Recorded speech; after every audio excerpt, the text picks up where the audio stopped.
I have now the honor to invite His Excellency Hussein Nyuot, Minister of Humanitarian Affairs and Disaster Management of South Sudan, to deliver an address.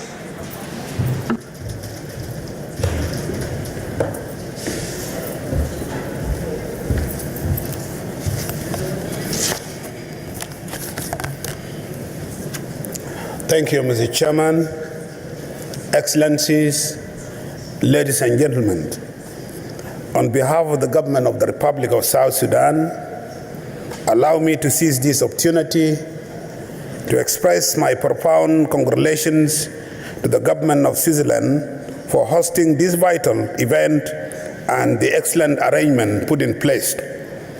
I'm convinced that this conference will yield fruitful outcomes as nations look forward to finding sustainable solutions to the pressing developmental needs and to accelerate the implementation of the Sendai framework with great success. Distinguished delegates, South Sudan, like any other country in the world, continues to experience cumulative risk of disasters and their devastating effects on lives and livelihoods, including damage to critical infrastructure and forced displacement. These effects are exacerbated by the impact of climate change and variability. All this undermine the efforts aimed at achieving the aspiration of the global targets of Agenda 2030 for the sustainable development and the implementation of the Sendai framework for disaster risk reduction.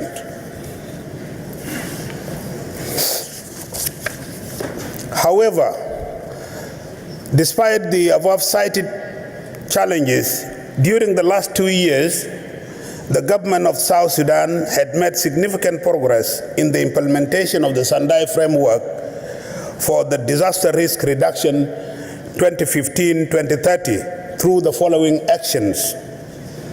The official launch of Sendai framework for disaster risk reduction in a high-level forum of policymakers from the national and state governments that cemented the political will to accelerate the implementation of the Sendai framework for DRR in the country. Sensitization and dissemination programs on Sendai framework and institutional capacity building on disaster resilience were conducted at national and state levels.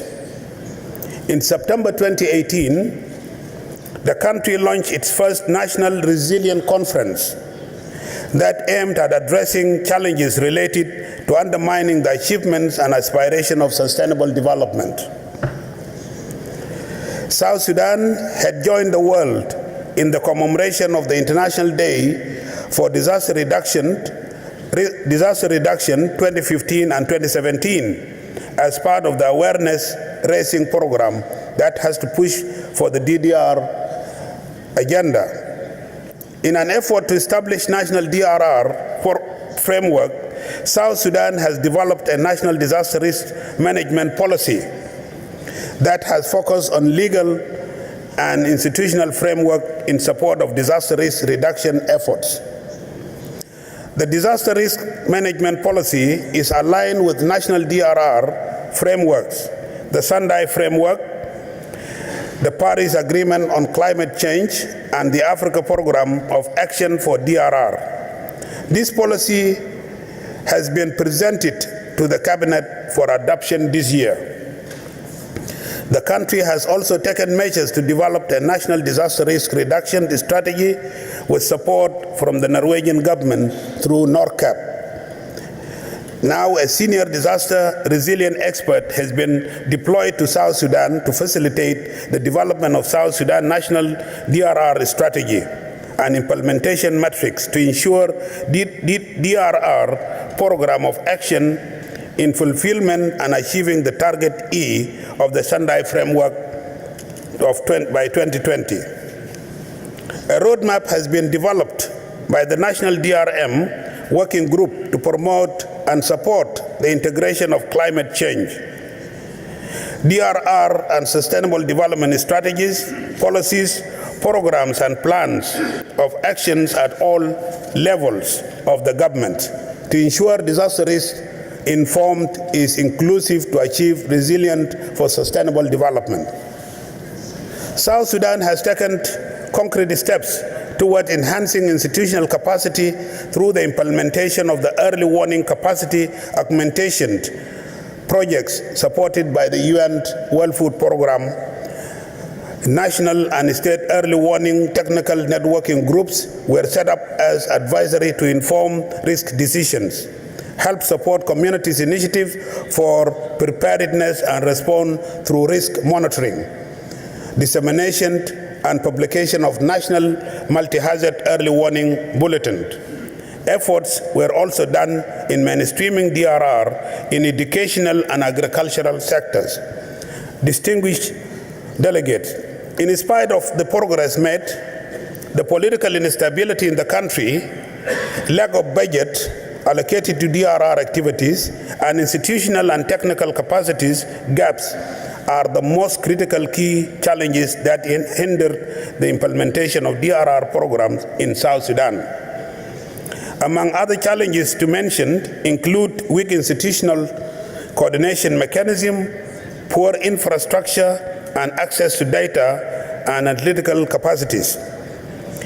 In ensuring government commitments to accelerate the implementation of risk-informed sustainable development, with the signed revitalized agreement in South Sudan is committed to strengthen all pillars of the government that will ensure the risk-informed decision to building back better through recovery, rehabilitation, reconstruction programs, rebuild people's lives and livelihoods for poverty reduction through empowering communities to access food, clean drinking water, health, and educational services. Construction of key infrastructure such as roads that will link the production areas with the market. In addition, mainstreaming of DRR into all sectors is a top priority that will address the impact of the existing and emerging disaster risks. Distinguished delegates, above all, the fact that an effective and timely early warning system can make a difference as a vital instrument for risk reduction and to deliver warning information impact forecast to at-risk communities, South Sudan is looking towards establishing a multi-hazard early warning system by 2020. Hence, South Sudan is committed to develop and implement national strategies and plans of action for disaster risk reduction as key instrument for the realization of the Agenda 2030 for the Sustainable Development and Africa Agenda 2063, while acknowledging the continuity of working in partnership with the UN agencies, humanitarian and development partners to building South Sudan to become a resilient nation to disasters. The government acknowledged the role played by UNWFP, UNDP, IGAD, ICAP, South Sudan Red Cross, and Partners for Resilience in supporting the development of South Sudan National DRM and DRR policy and strategy. South Sudan also acknowledged the efforts of support of the UN Office for Disaster Risk Reduction in promoting the implementation of Sendai Framework for Action and urged the continuity of UN Office for Disaster Risk Reduction role in financing and building technical capacities to support disaster risk reduction initiatives. In conclusion, South Sudan looks forward to the fruitful outcome of this conference in achieving unanimous agreement of all nations to effectively address the existing and new challenges of disasters and climate change. Thank you, Mr. Chairman.